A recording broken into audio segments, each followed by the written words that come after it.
Students, after the third step, we will move towards the fourth step. In the fourth step, we will incident the X-rays from the angle of 135 degree onto the object. और फिर उसके बाद 180 degree पर हमें लेने की ज़रूरत नहीं है, क्योंकि 180 डिग्री पे वही आपके पास वैल्यूज़ मिलेंगी या इमेज मिलेगा जो आपके पास 0 डिग्री पे मिला था.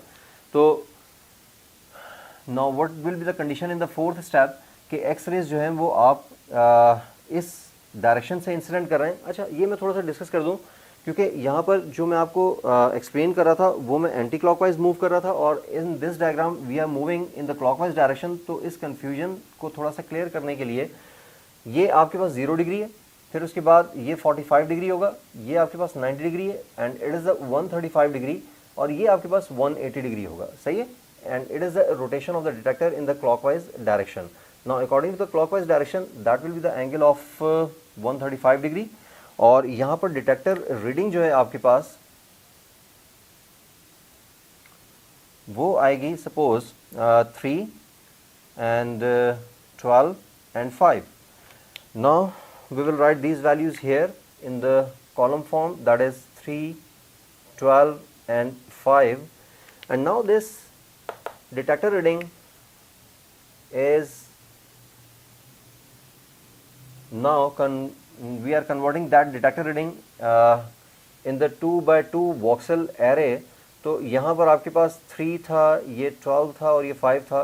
तो 3 will be adjusted here in this voxel और 12 will come in the middle 2 voxels and 5 will come here.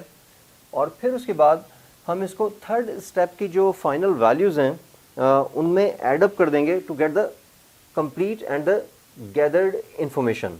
तो इसको हम ऐड कर देंगे इसमें, मतलब फर्स्ट वॉक्सल की वैल्यू में एडअप होगी. That means 3 + 26 is equals to 29 and 12 + 20 is equals to 32, 12 + 32 is equals to 44 and 5 + 30 is equals to 35. ये आपके पास फाइनल वैल्यूज़ होंगी and we can analyze these values in the digital in the form of digital image. Basically ये तो values हैं लेकिन हमें वहाँ पर स्क्रीन पर डिजिटल इमेज मिल रहा होगा. और फिर उसके अलावा ये तो फाइनल आंसर आ गया आपके पास इन्फॉर्मेशन का. और अगर आप कोई individual information at a particular angle जहाँ से भी आपने इंसिडेंट एक्सरेज इंसिडेंट किए हैं और information you have taken the information, तो उसको ऑन इंडिविजुअल बेसिस भी आप स्टडी कर सकते हैं.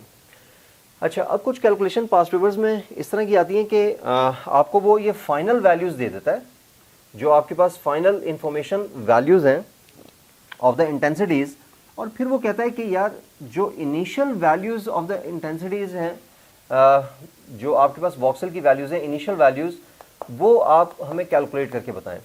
अच्छा, अब इसमें एक और चीज़ यूज़ होती है, that is the background intensity. And what is the background intensity? Background intensity is equal to sum of detector readings in one step.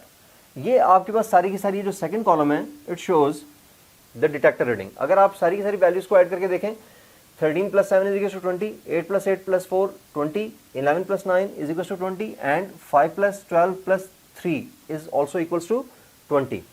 तो डिटेक्टर रीडिंग्स में आपके पास हर कैलकुलेशन में आपके पास वो सारे के सारे स्टेप्स में सेम वैल्यूज आ रही होंगी.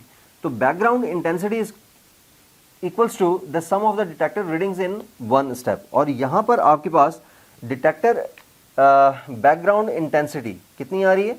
That is equals to 20. अच्छा, अब यहाँ पर जो आपके पास फाइनल आंसर था ये आपके पास क्वेश्चन में गिवन होगा, दैट इज ऑफ 29, 32, 44 एंड 35. और क्वेश्चन ये रिक्वायर करेगा आपसे कि find the initial values of each voxel. Find the initial values of the each voxel. तो यहाँ पर फिर हम सबसे पहले इस डिटेक्टर रीडिंग को हर वैल्यू में से माइनस कर देंगे, हर वॉक्सल वैल्यू में से. That means 29 - 20 is equals to 9, 32 - 20 is equals to 12 and 44 - 20 is equals to 24 and 35 - 20 is equals to 15. और फिर उसके बाद हमने कितने स्टेप्स में वैल्यूज ली हैं, मतलब अगर हम इसको 0 स्टेप सपोज कर लें या चलें इसको फर्स्ट स्टेप सपोज करें, तो ये आपके पास सेकंड स्टेप होगा, that is the third step. तो इसमें आपने यहाँ से वैल्यूज स्टार्ट किए 0 डिग्री से, and it is the first, second and third. तो आपने ये 3 रोटेशंस ली हैं, सही है ना। पहली रोटेशन जो थी आपकी वो 45 डिग्री पे थी, second rotation was on 90 degree and the third rotation was on 135 degree.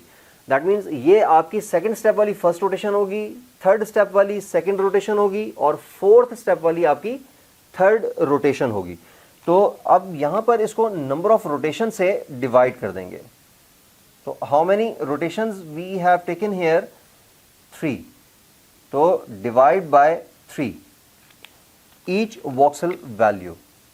तो नाउ विल गेट हियर